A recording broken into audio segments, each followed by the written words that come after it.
அடுத்தபடியா அந்த மேடைக்கு வரப்போறவர் பத்தி சொல்லணும் அப்படின்னா 6 தேசிய விருதுகள் வாங்கிய பிறகும் தரையில் நடக்கக்கூடிய மனிதர். இதோ உங்களுக்காக மேடை ஏறுகிறது கருப்பு மின்னல் உயர்திரு கவி பேரரசு வைரமுத்து அவர்கள்.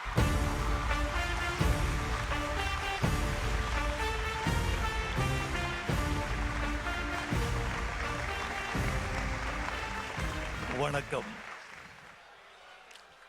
இப்போது தயாரிப்பில் இருக்கும் படங்களில் தமிழ்நாட்டு மக்களால் அதிகமாக எதிர்பார்க்கப்படுகிற படம் புலி. இந்த புலிக்கு ஏன் இவ்வளவு எதிர்பார்ப்பு என்று நீங்கள் கருதலாம். இது ஒரு நாளில் வந்த எதிர்பார்ப்பு அல்ல. விஜய் என்ற கலைஞன் தன்னுடைய அர்ப்பணிப்பால், தீராத உழைப்பால், கடும் முயற்சியால், எதிர்ப்புகளை எல்லாம் தாண்டி வந்த சக்தியால் உண்டாக்கி இருக்கிற ஒரு பிம்பம். அந்த பிம்பம்தான் இந்த படத்திற்கு இவ்வளவு பெரிய எதிர்பார்ப்புகளை உண்டாக்கி இருக்கிறது. இயக்குனர் சிம்புதேவன் சொல்லிய கதை, ஒளிப்பதிவாளர் நடராஜ் அதற்கு வடிவம் கொடுத்திருக்கிற அழகு, இசையமைப்பாளர் தேவி ஸ்ரீ பிரசாத் அந்த எதிர்பார்ப்புகளுக்கு ஏற்ற இசையை கொடுத்திருக்கும் புத்தி, எல்லாவற்றுக்கு மேலாய் விஜய் அவர்களின் கடினமான உழைப்பு, இவைகளெல்லாம் சேர்ந்து இந்த படத்தை வெற்றி பெற வைக்கும் என்று நான் நிச்சயமாய் நம்புகிறேன்.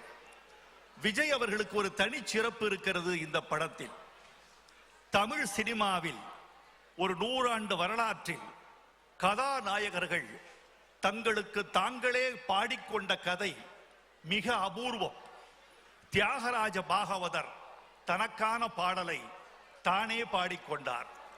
பியு சின்னப்பா தனக்கான பாடலை தானே பாடிக்கொண்டார்.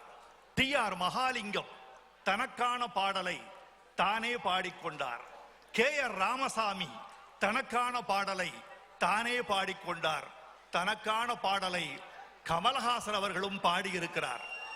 இந்த வரிசையில் ஒரு கதாநாயகன் தனக்கான பாடலை இப்போது பாடிக்கொண்டிருக்கிற பெருமை விஜய் அவர்களை மட்டுமே சாரும் என்பது என்னுடைய தனிப்பட்ட கருத்து. இன்றைக்கு விஜய் அவர்களுக்கு பின்னால் இத்தனை பெரிய ரசிகர் கூட்டம் திரண்டிருப்பது ஒரு பெரிய மகிழ்ச்சியாக தெரிகிறது. இந்துக்களுக்கு கடவுள் உண்டு.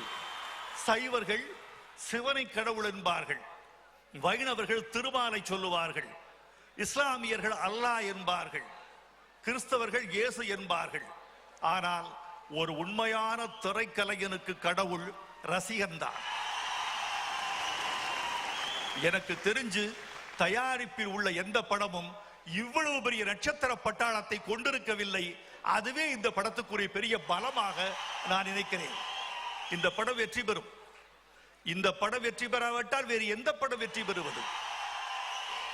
புலி காடு விட்டு காடு தாவும் என்று கேள்விப்பட்டிருக்கிறீர்கள். இந்த புலி கண்டம் விட்டு கண்டம் தாவும்.